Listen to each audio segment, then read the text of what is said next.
Good morning, fellow scatterbrains and spectrumites. Brian King here. I'd like to talk a little bit about flexibility. And what do I mean when I say flexibility? I don't mean do what I say, when I say it, how I say it, and why I say it. Otherwise, you need to be more flexible. It doesn't mean bowing to the will of somebody else, especially without question. The because I said so world just doesn't work for anyone except the person who wants to control other people. But with that said, flexibility is an essential skill in life because it allows us to adapt to change, change which is a constant. Now, for some of us with scatterbrains or on the autism spectrum, flexibility can be difficult because, unlike what many people believe, flexibility is not a character trait.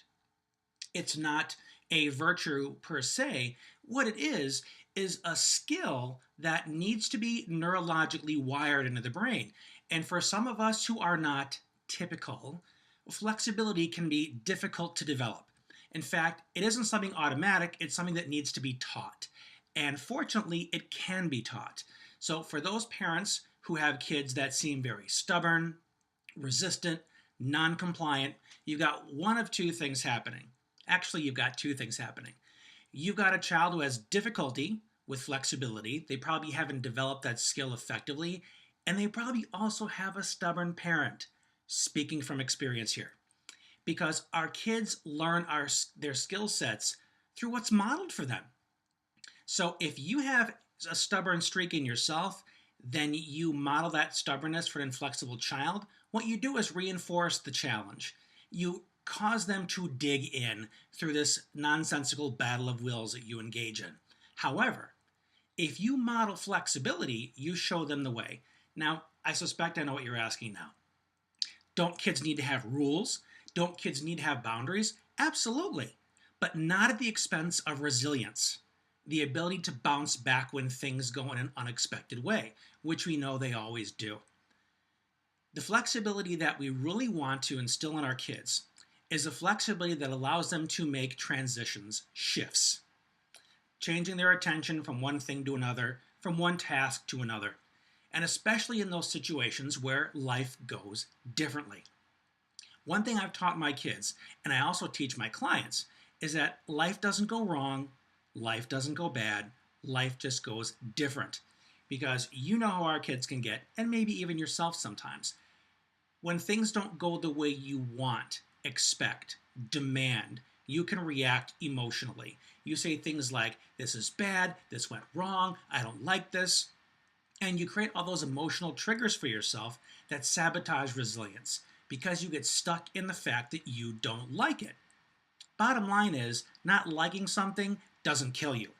What you need to be able to do is turn it into something you can use. So, let's back up a little bit. A strategy you can use to model resilience, model flexibility, and teach your kids flexibility is to basically set them up for it. The way I've done this with my own kids is to plan our day in this fashion. Okay, kids, this is what we've planned to have happen. This is what we hope happens. This is what we want to have happen. However, in the event it goes different, what are we going to do then? So what I've done is I planted the seed, the expectation that, guess what? The option exists that things can go different. Therefore, if it does, the world doesn't have to explode because it wasn't completely unplanned, wasn't completely unexpected. So maybe we start talking about things we can do instead. Things we'd like to consider having as our options, as our plan B. Once we have that list, then we talk about, all right, in the event that things do go different, how are we going to feel about that? This is particularly helpful because it allows us to opt out of our emotional reactivity. It gives us the choice to say, well, you know what? I could be mad about it.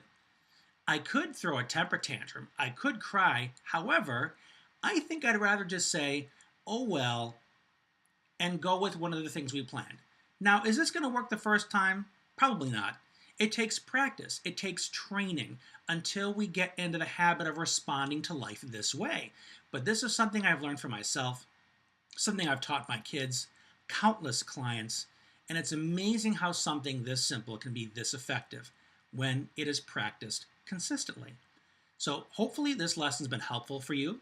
Hopefully you're going to indulge in a little bit of that flexibility yourself so you can try on this new approach and begin modeling it for the people in your life that are looking to you to see how it's done. Brian King, thanks for being here. I'll talk to you again soon.